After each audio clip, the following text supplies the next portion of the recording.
ఒక వ్యక్తి, ఆయన పేరు షకీల్ షఫీ, తెలుగుదేశం పార్టీలో ఉన్నానని చెప్పుకుంటున్నాడు. కానీ తెలుగుదేశం పార్టీలో నేను దాదాపుగా 25 సంవత్సరాల నుండి యాక్టివ్ పాలిటిక్స్ తెలుగుదేశం పార్టీలో ఉన్నా. ఏ రోజు కానీ ఆయన తెలుగుదేశం పార్టీలో పనిచేసినట్ల మాకు దాఖలాలు లేవు. అప్పుడు ఉప ఎన్నికల్లో కాంగ్రెస్ పార్టీ అభ్యర్థికి ప్రచారం చేసినాడు. రహమతుల్లాకి, ఒక మైనార్టీ క్యాండిడేట్కి తెలుగుదేశం పార్టీ టికెట్ ఇస్తే కుట్టు మిషన్ వెంట తిరిగినాడు.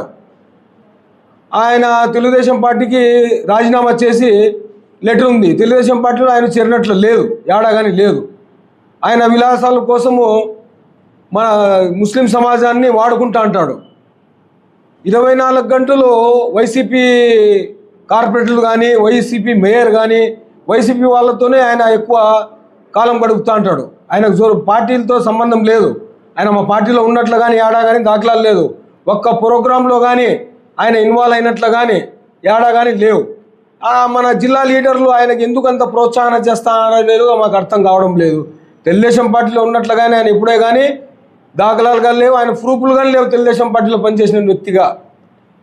ఇప్పుడు జిల్లాలో ఆయనకి తెలుగుదేశం పార్టీ లీడర్లు కొంచెం ప్రోత్సాహం చేస్తున్నారు.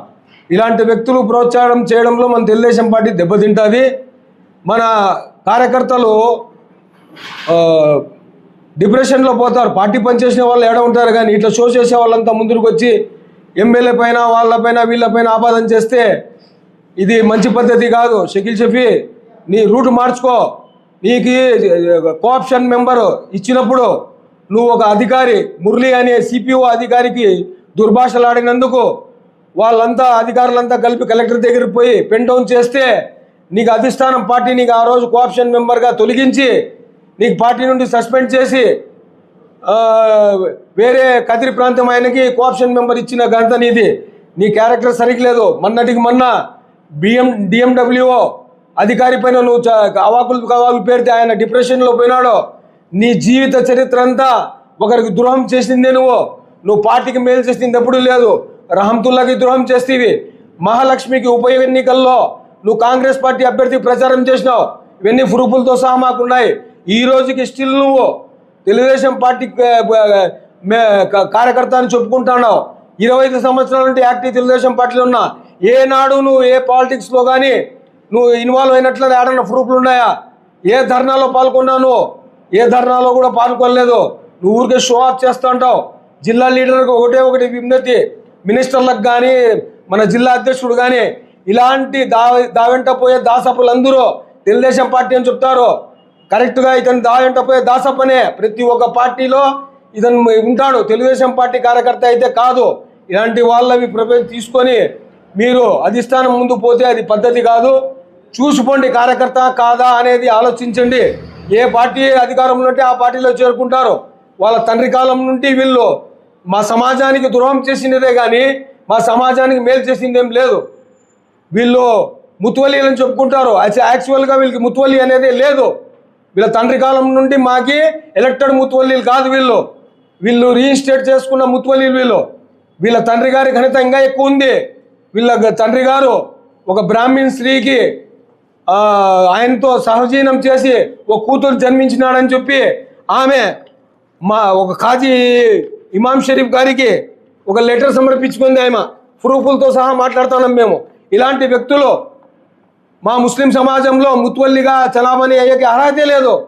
ఆమె తన స్వరక్షతో రాసింది, నాకు ఇతనితో ఒక కూతురు జన్మించింది, ఖాజీ సాబ్ గారు నాకు ఇతనితో నికా చేయండి, నేను ఇస్లాం స్వీకరిస్తానని ఆమె లెటర్ ఆమె చేతులతో చేసింది.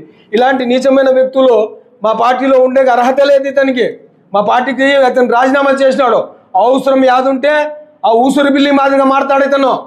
ఒక ఊసురు బిల్లికి ఎన్ని కలర్లు మారుతుందో అన్ని కలర్లు మారుతాడు షకీల్ షఫీ అనే వ్యక్తి. తన స్వలాభం కోసము, తన స్వార్థం కోసము ఎంతటికైనా చేరుతాడు. ఇప్పుడు ఎమ్మెల్యేతో అవసరం ఉంది అని చెప్పి ఆ రోజు గవర్నమెంట్ వస్తానే ఎమ్మెల్యే కాలు చుట్టూరా తిరిగి ఇప్పుడు పని అయిపోయింది. నువ్వు పర్మనెంట్ ముత్వల్లి కాలేదు, నువ్వు ఇంకా రిజిస్టర్డ్ ముత్వల్లి. నీ పైన 2 ఎంక్వైరీలు బ్యాలెన్స్ ఉన్నాయి. ప్రూఫులతో సహా చెప్తాను. షీరిన్ మేడం రిపోర్ట్తో ఆధారంగా చెప్తాను. నేను 98 పేజీల రిపోర్ట్ ఉంది నా దగ్గర. ఇంకా నీ పైన 2 ఎంక్వైరీలు బ్యాలెన్స్ ఉన్నాయి. ఆ ఎంక్వైరీలు మేము త్వరలోనే స్టార్ట్ చేపిస్తాము. నువ్వు ముతువల్లిగిరి తీపిచ్చే వరకు మేము ఇడిచిపోయే ప్రసక్తి లేదు. మా ఎమ్మెల్యే పైన నువ్వు అపాదాలు చేసినా, ఎమ్మెల్యేకి నువ్వు లూజ్ టంగ్ చేసినా, లాస్ట్ ఖబర్దార్, నీ అంతు చూసేంత వరకు మేము ఇడిచిపెట్టే ప్రసక్తి లేదు. నీకు ముతువల్లి పదవి నుండి తొలగించే వరకు మా ఉద్యమం ఇట్లా ఉంటుంది. అధిష్టానం వరకు నీ చేసిన అలిగేషన్స్, సొంత తమ్మునికి న్యాయం చేయలేదా నువ్వు? సొంత తమ్ముడు నిలబడితే, మీ చిన్న కొడుకు నిలబడితే వానికి అతనికి ఆపోజిట్ చేసి అతని ఓటమి కారణమైతే అతని మరణానికి పరోక్షంగా ప్రత్యక్షంగా కారణం నువ్వే. రహమతుల్లా మరణానికి ప్రత్యక్షం కారణం నువ్వే. నీ లోపల నువ్వు తొంగి చూసుకో, వేరే వాళ్ళ గురించి చెప్పే అవసరం లేదు. నువ్వు చేసిన పాపాలు ఎన్ని ఉన్నాయి. ఆ మెజెస్టిక్ టైలర్ కొడుకు నీ గురించి ఆ రూమ్ ఖాళీ చేపిస్తారంటే వాడు సూసైడ్ చేసుకునే పోయా. వాడిపైన నీ పైన కేసులు పెట్టలేదా వాళ్ళు? ఎన్ని ఉన్నాయి? మొన్న నీ డిఎండబ్ల్యూకి నువ్వు ఏదో అన్నావని చెప్పి ఆయనకి బ్రెయిన్కి స్ట్రోక్ వచ్చింది. ఆయన మానసికంగా ఇబ్బంది పడ్డాడు. అట్లే సిపిఓ అప్పుడు జిల్లా పరిషత్లో ఆఫీసర్ మురళి అనే ఆఫీసర్ పైన నువ్వు దుర్భాషలు ఆడితే ఆయన పోయి సిగ్గా అయితే వాళ్ళ కలెక్టర్ కలిసి అధిష్టానంలో పోయి నీ పైన కంప్లైంట్ చేస్తే అధిష్టానం నీకు కోఆప్షన్ మెంబర్ నుండి తొలగించింది. అలాంటి చరిత్ర అనేది నీకు తొలగించి వేరే వ్యక్తికి, కదిరి ప్రాంతం వ్యక్తికి అది అపాయింట్మెంట్ చేసినారు. అంత చరిత్ర పెట్టుకొని, నీచమైన చరిత్ర పెట్టుకొని తండ్రి కొడుకులు మీరు ఇంకా సమాజంలో బతుకుతున్నారు. మీరు మా ఎమ్మెల్యే మంచోడు కాబట్టి నీకు ఇంతవరకు ఇచ్చినారు. వేరే ఎమ్మెల్యే కాళ్ళతో కొడతారు. నీకు గుంటకల్లో అడుగు పెట్టలేవు. ముంగునూరు చేరం కూడా బుడుస్తూ కొడతామని చెప్పినారు ఆయన పెద్ద మీరు మన ఆధుని ఎమ్మెల్యే కూడా నీకు రానిలేదు. నువ్వు రాష్ట్ర వ్యాప్తంగా నువ్వు ఏదో ఒకటి అలిగేషన్ చేస్తావు. రాష్ట్ర ముతువల్లీలు అని చెప్పి ప్రతి దర్గాలో నువ్వు పోయి అలిగేషన్స్ చేస్తావు. వాళ్ళ ఉసురు తగులుతుంది, నీకు తగులుకోకుండా పోదు. ప్రతి ఒక్క సజ్జాది నువ్వేమన్నా ముషాకినేమయ్యా? నువ్వు మోమిన్. మీకు ఎట్లా హెరిటేజ్ వస్తుంది? మీ తండ్రి కాలం నుండి, మీరు తాతల కాలం నుండి ఏమైనా ముతువల్లీలా మీరు? మా మస్జిద్కి బయలా ఉంది. మేము ప్రూఫ్లతో సహా మాట్లాడతాను. నేను ప్రూఫ్లు లేకుండా మాట్లాడను. ప్రతి 3 ఏళ్ళకు ఒకసారి మా మసీద్కి ఎలక్షన్ జరగాల. 1958లోనే బయలా రాసి పెట్టారు మాకి. నువ్వు హెరిటరీ ఎట్లా తెచ్చుకుంటావు? నువ్వు హెరిటరీ నీకు ఎట్లా ఇస్తావు? మోమిన్ నువ్వు. ఉషాయికి మాత్రమే హెరిటరీ వస్తుంది. మోమిన్కి హెరిటరీ ఎట్లా ఇస్తారు? మీ తాతల కాలం నుండి ఏమన్నా ముతువల్లిలా మా జామియా మసీద్కి? మీ తండ్రి గారు అక్రమంగా తెచ్చుకున్న ఇది మీరు ఒప్పుకుంటుంటే ముతువల్లి. ఎలక్టెడ్ బై జమాత్ కాదు. ఇది బాగా గుర్తుపెట్టుకో. నువ్వు నీ నీచమైన సంస్కృతి, నీ నీచమైన ఆలోచన మానుకో షకీల్ షఫీ గారు. ఈరోజు నీకు హెచ్చరిస్తున్నాము, రాబోయే కాలంలో నీకు గుణపటం చెప్పేదానికి మేము తెలుగుదేశం కార్యకర్తలంతా రెడీగా ఉన్నాము. మా మర్యాద పోతాంది. నీలాంటి వ్యక్తులు మా తెలుగుదేశం, నువ్వు దావెంట పోయి దాసప్ప, నీకేం సంబంధం ఆ పార్టీ గురించి? పార్టీకి రిజైన్ చేసినా వెళ్ళిపోలా నువ్వు. నీకు పార్టీతో ఏం సంబంధము? వాళ్ళకి వీళ్ళకి పోయి ఆపాదించే పని ఏముంది నీకు? నువ్వు మా పార్టీ కోసం పనిచేసినావా? జెండా మోసినావా? ధర్నాలో పాల్గొన్నావా? 50 ధర్నాలో పాల్గొన్నావు చెప్పు. లాస్ట్గా హెచ్చరిస్తాను షకీల్ షఫీ, నీ భద్రతగా ఉండు. నోరు అదుపులో పెట్టుకో. తక్కువ చేసి మాట్లాడితే, మా ఎమ్మెల్యే గారికి తక్కువ చేసి మాట్లాడితే బాగుండదు. ఇది లాస్ట్ వార్నింగ్, హెచ్చరిస్తాను. అస్సలాము అలైకుం. అందరికీ నమస్కారం. ఈరోజు ఈ మీడియా సమావేశం పెట్టడానికి ప్రధాన కారణం మన షకీల్ షఫీ గారు. ముతువల్లి అని చెప్పుకుంటే షకీల్ షఫీ గారు ఆల్ ఇండియాలోనే 4 మసీదులకి ముతువల్లి ఎవరూ లేరు, నేను ఒక్కడనే ఆ రికార్డ్ అని చెప్పుకుంటే ముతువల్లి గారు. దయచేసి ఒక మాట చెప్తానా, మీరు తెలుగుదేశం పార్టీలో రాజీనామా చేసినారా లేదా? చేసిన తర్వాత మళ్ళీ మీరు పార్టీలో ఇప్పుడు వచ్చినారు. ఈరోజు కూటమి ప్రభుత్వానికి వ్యతిరేకంగా మీరు వైసీపీ పార్టీకి అనుకూలంగా వ్యవహరిస్తూ అర్బన్ ఎమ్మెల్యే దగ్గుబాటి ప్రసాద్ గారిని ఏ విధంగా మీరు బురద జల్లుతున్నారు? జిల్లా అధ్యక్షునికి పోయి ఎమ్మెల్యే గారి పైన కంప్లైంట్ ఇస్తారు. మీకే అర్హత ఉంది? మీరు ఒక్బోర్డు ముతవల్లి అని చెప్పుకోండి. మీరు ఏమేమి మంచి కార్యక్రమాలు చేస్తారు ముస్లిమ్స్ కోసం, ముస్లిం సమాజం కోసం? ఒక్క చిన్న బీద పిల్లలకు మదరసా కానీ, బీద ఆడపిల్లల కోసం చదువు కోసం కానీ మీరు చేసిన దాఖలాలు ఉన్నాయా? ఎట్టి పరిస్థితుల్లో ఏమీ లేవు. మీరు ఊరికే నేను ముతవల్లి ముస్లిం సమాజానికి నేనే పెద్ద అని చెప్పుకునే బడాయి కూతలు తప్పిస్తే మీరు చేసింది ముస్లిం సమాజానికి ఏం లేదు. మీరు దగ్గుబాటి ప్రసాద్ అనే ఒక మాట చెప్పారు. ఏం చెప్పారు? నువ్వు ఎంత ఖర్చు పెట్టావో చెప్పు, మా ముస్లిమ్స్ అందరూ కలిసి చందాలు వేసుకొని నీకు ఇస్తాము అని. ఎంత అహంకారం అది, ఎంత అహంకారమైన మాట. ఎమ్మెల్యే గారు ప్రజల చేత ఎన్నుకోబడ్డ ప్రజాప్రతినిధి కాబట్టి ఆయన భరించారు మీ మాటల్ని. ఇక్కడ అందరూ మీరు చెప్పే మాటలు ఎవరినో భరించే శక్తి ఎవరికి లేదు. దయచేసి ఇప్పటికైనా చెప్తానా, మనిషి మారండి, ముస్లిం సమాజం కోసం మాట్లాడండి. ఏదో మీ వెంట ఎవరు ఉన్నారు ముస్లిం సమాజం అంటే 25 మంది ఉంటారు. మీరు జీతాలు ఇచ్చే వాళ్ళే తప్ప మీ వెంట ఎవరూ రారు. కాల్చింటే చూసుకోండి, మీరు ఒక 2 ఫోటోలు పెట్టుకుందాము, ఎవరెవరికి ముస్లిం సమాజం వెనుకుందని మాట్లాడుకుందాము. అప్పుడు అనవసరమైన మాటలు వద్దు. మీరు చేసండి అవినీతి అక్రమాలు ప్రజలకి తెలుసు, నాకు ఇంకా చాలా తక్కువ తెలుసు, ప్రజలు చాలామందికి తెలుసు. దయచేసి ఇప్పుడైనా మారండి. అభివృద్ధినే పరమావధిగా భావించే అభివృద్ధి ప్రదాత దగ్గుబాటి వెంకటేశ్వర ప్రసాద్ గారిని ఈసారి నుంచి మీరు ఎప్పుడైనా అనుకూలంగా మాట్లాడాలా తప్పిస్తే వ్యతిరేకంగా మాట్లాడితే బాగుండదు. ఇది మా హెచ్చరిక. అస్సలాము అలైకుం వరహమతుల్లాహి వబర్కాతుహు. అందరికీ నమస్కారం. ఈరోజు ప్రెస్ మీట్ ముందరకు వచ్చి మాట్లాడడం కారణం ఏమనగా యాజ్ ఎ ముస్లింగా నేను మాట్లాడతాను. టౌన్ ముత్తోలీగా చెప్పుకునే షకీల్ షఫీ గారు నా పిల్లప్పటి నుంచి చూస్తున్నాను. ఖబరస్థాన్లో ఈద్గా రంజాన్కి బక్రీద్కి నమాజ్ చదవడానికి పోతే సరి అయిన సౌకర్యాలు ఇంతవరకు లేవు. ఆ డెవలప్మెంట్ ఎప్పుడు చేస్తారని మేము ఎదురు చూస్తున్నాం. కానీ టౌన్ ముత్తోలీ అంటే ఆ ఈద్గా డెవలప్మెంట్ చేయాలా, మసీదు డెవలప్మెంట్ చేయాలా. 15-20 ఏళ్ల క్రితం మా జామియా మసీద్లో ఒక ప్రోగ్రాం ఉండేది. ఎకనామికల్గా ఎవరైనా బ్యాక్వర్డ్ ఉండే ముస్లిమ్స్కి ఒక ఆర్థిక సహాయం చేసి నెల వాళ్ళు వడ్డీ లేకుండా అమౌంట్ కట్టే విధానం ఉండే. ఆ విధానము వెళ్ళిపోయింది.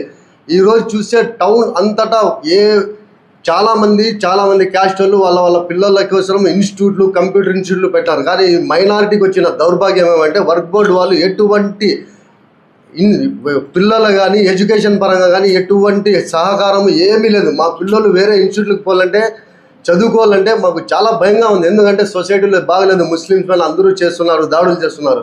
కానీ వర్క్ బోర్డ్ పరంగా ఒక మసీద్లో 4 కంప్యూటర్లు పెట్టు, అది డెవలప్మెంట్ చేయాలి. కానీ రాజకీయ నాయకుల వెంటపడి ఏదేదో మాట్లాడుకుంటా ఏదో మసీద్ మన అర్బన్ ఎమ్మెల్యే దగ్గుబాటి వెంకటేశ్వర ప్రసాద్ గారు చొరవ చూపించుకొని ఎంపీ నిధులతో ఖబరస్థాన్ దగ్గర కొత్త మసీద్ కట్టితే ఆ పక్క వాళ్ళకి ఈ పక్క వాళ్ళకి సౌలభ్యంగా ఉండాలని చేస్తే ఆ క్రెడిట్ అంతా తీసుకొని పోయి ఒక బ్యానర్లో పెట్టి ఎవరో పక్క ప్రభుత్వంలో లేని లీడర్లు పేర్లు వేసుకొని వాళ్ళు చేశారు ఇది చేశారని చెప్తారు. అయ్యా దయచేసి ఇప్పటికైనా వర్క్ బోర్డ్ ఆస్తులు ఎక్కడెక్కడ ఉన్నాయి దానిలో ఏదన్నా మంచి స్కూల్సో కాలేజో ఇన్స్టిట్యూట్సో ఏదైనా కుట్టు మిషన్ ఆడపిల్లలకి ప్రోగ్రాంలో పెట్టి వాళ్ళని డెవలప్మెంట్ చేసుకోండి. అయ్యా పొలిటికల్గా వచ్చి అవి చేశారు ఇవి చేశారు ఇవన్నీ మీకెందుకు? ముత్తువల్లిగా ఉందంటే ఏమైనా డెవలప్ చేయండి, లేకపోతే మీరు దిగండి. వేరే వాళ్ళు రెడీగా ఉన్నారు ముస్లిమ్స్కి సాయం చేసే వాళ్ళకి, మైనారిటీ సాయం చేసే వాళ్ళకి. దయచేసి ఈ విషయం గుర్తుపెట్టుకోండి. మాకు నమాజ్ ఒక సంవత్సరంకి 2 పూటల నమాజ్ సుఖంగా సౌఖ్యంగా మనశ్శాంతిగా చదువుకునే మనశ్శాంతిగా నమాజ్ చదివే సౌలభ్యం కూడా లేదు. ఫస్ట్ అది డెవలప్మెంట్ చేసి సొసైటీకి డెవలప్మెంట్ చేసేకపోండి. ఈ విధంగా మేము మనవి చేసుకుంటున్నాం. లేకపోతే మీరు దిగిపోండి. చాలామంది ఉన్నారు చేసేవాళ్ళు ముస్లిం వాళ్ళు. దయచేసి మీరు ఇక్కడి నుంచి అనవసరమైన దాంట్లో తలదూర్చకంటే అవసరమైన ముస్లిం మైనారిటీ వాళ్ళ గురించి ఆలోచించడానికి దయచేసి ఆలోచించండి. అస్సలాము అలైకుం. అందరికీ నమస్కారము. ఈరోజు మీడియా సమావేశంగా చేపట్టేది ఈరోజు షకీల్ షఫీ అనే వ్యక్తి మా ఎమ్మెల్యే దగ్గుబాటి ప్రసాద్ అన్న గురించి జిల్లా అధ్యక్షుడు నాగరాజన్నకి కంప్లైంట్ ఇచ్చినారు. ఏమయ్యా నువ్వు షకీల్ షఫీ నువ్వు ఎట్లా వ్యక్తి తెల్లా? నువ్వు ప్రజలకు తెలుసు ఎట్లా వ్యక్తి అని. మా ఎమ్మెల్యే గురించి చెప్పేవా నువ్వు? షకీల్ షఫీ నువ్వు ఎంత డబ్బులు తింటున్నావు మసీద్ లెక్కలు, ఎన్ని డబ్బులు తింటున్నావు మసీద్ లెక్కలు తెల్లా? యాపొద్దన్న నువ్వు కమిటీ చేసినావా 40 ఏళ్ళ నుంచి? మొన్న చూస్తే గుంటగల్లో అట్లే చేస్తే జయరామన్న తరిమి కొట్టినాడు. తాడపత్రిలో అట్లే పోయింటే నువ్వు తాడపత్రిలో ప్రభాకర్ రెడ్డి అన్న తరిమి కొట్టినాడు. ఆదోనికి పోయింటే ఆదోని పార్థసారథి అన్న తరిమి కొట్టినాడు. మొన్న చూస్తే జంగల్పల్లి మసీదు నీకు సంబంధమేలే. జంగల్పల్లి మసీద్ 2 లక్షలు బావా దగ్గర నేను ముత్వల్లి ప్రెసిడెంట్ అని చెప్పి 2 లక్షలు పిక్కున్నావు. ఏమో న్యాయమైనా? నువ్వు చిల్లర పనులు చేస్తావు. మా ఎమ్మెల్యే కాదు చిల్లర పనులు చేసేది. పెలుగుండ బాబాయ్ స్వామి దర్గా ఉండిలోది 15 లక్షలు తెచ్చుకోలేదా నువ్వు? 15 లక్షలు మా దగ్గర అన్ని ప్రూఫ్స్ ఉన్నాయి. చూపిస్తాం త్వరలోనే. నీ కథ అంతా తెలుసు, నీ సినిమా అంతా నా దగ్గర ఉంది. ప్రజలు ముందర పెట్టాలా? సిగ్గు సహనం లేదు నీకు. ఎంతైనా కానీ మా ఎమ్మెల్యే గురించి చెప్తావు. మా ఎమ్మెల్యే ఎంత పని చేస్తున్నారు తెలుసా నీకు? పొద్దున్నే లేసి నీ ఎంట నలుగురు రారు కదా, నువ్వు చెప్పే ఎమ్మెల్యేకి చెప్పే అంత నువ్వే ప్రసాదం నీకు. నలుగురు రాను నీకు ఎంత ఉండేది? నలుగురు మనిషి. అది ఎవరు? నీ దగ్గర పని చేసేవాళ్ళు. వాళ్ళు తప్ప మళ్ళీ ఏం చేస్తా, కలెక్టర్ దగ్గర బిల్డప్ కోసం పోతావు. మసీదులో నమాజ్ చదువుకునే ఇమాములకి హజరతుకి ఎవరితోన పొలిటికల్గా తీసుకొని పోతారా? ఖురాన్ ఉంటుంది. నువ్వు మైనార్టీవేనా? సిగ్గు శరం ఉందా నీకు? చెప్పి మైనార్టీవేనా? నమాజ్ చదివిపించుకునే వాళ్ళకి నువ్వు కలెక్టర్ల దగ్గరికి పిలుచుకొని పోతావా? పొద్దున్న మా అన్న పిలుచుకొని పోయినారా? అట్లా ఇమాములకి హజరతులకి ఇంకా డబ్బులు ఇచ్చిన మా అన్న దగ్గుబాటి ప్రసాద్ అన్న. అట్లా అయిపోయి నువ్వు ఏమో పోయి జిల్లా అధ్యక్షుడికి చెప్తావా? ఎంతమందికి సాయం చేసినావు నువ్వు? షకీల్ షఫీ చెప్పు. ఒక పెళ్ళి చేయలేను బీదోళ్ళకి. మొన్న ఎన్ఆర్ కొట్టల్లో పోయి రంజాన్ నెలలో ఇది షాల్వాల్ కప్పుకొని అన్నీ కప్పుకొని మసీద్కి 40,000 పైన కాంపౌండ్ కట్టిస్తానని కడ్డీలది 40,000 ఇస్తానని చెప్పి వాళ్ళు తిరిగి నా దగ్గరికి వచ్చినారు. లాస్ట్ నేను మామూలు ఎమ్మెల్యే దగ్గర పిలుచుకొని పోతే శాంక్షన్ చేసినారు. అది నీ పరిస్థితి. ఊరికే బిల్డప్గా పోతావు. 2 ఫోటోలు తీసుకుంటావు, 2 ఫోటోలు తీసుకుంటావు, రూపాయి వాళ్ళు తిరిగి నీ డ్రైవరే ఆ మసీద్ దగ్గర ఉన్న నూర్ అని. ఖబర్దార్ ఇంకో తూరి షకీల్ షఫీ మా ఎమ్మెల్యే గురించి చెప్తే నీ కథ అంతా తెలుసు నాకి. నీ బయోడేటా అంతా నా దగ్గర ఉంది. ప్రజలు ముందర పోతే నువ్వు సిగ్గుతో మళ్ళీ అనంతపురం కానీ తిరగలేవు. నువ్వు నీ ఇంటికి కానీ ముట్టిస్తాం. మా ఎమ్మెల్యే గురించి చెప్తే కలెక్టర్ దగ్గరికి పోతాం. నీ చరిత్ర అంతా బుక్ నా దగ్గర ఉంది. నువ్వు ఏమేం చేస్తున్నావు, ఏమేం లేదు. మా దగ్గుబాటి ప్రసాద్ అన్న వద్దు చేయకూడదు మైనార్టీకి అని చెప్పిన దానికి మేము ఊరుకున్నాము. మా దగ్గుబాటి ప్రసాద్ అన్న బయటికి ఏమంటే నీ చరిత్ర అంతా మీడియా ముందర పెడతా, నాకంతా తెలుసు. ఖబర్దార్. నమస్కారం.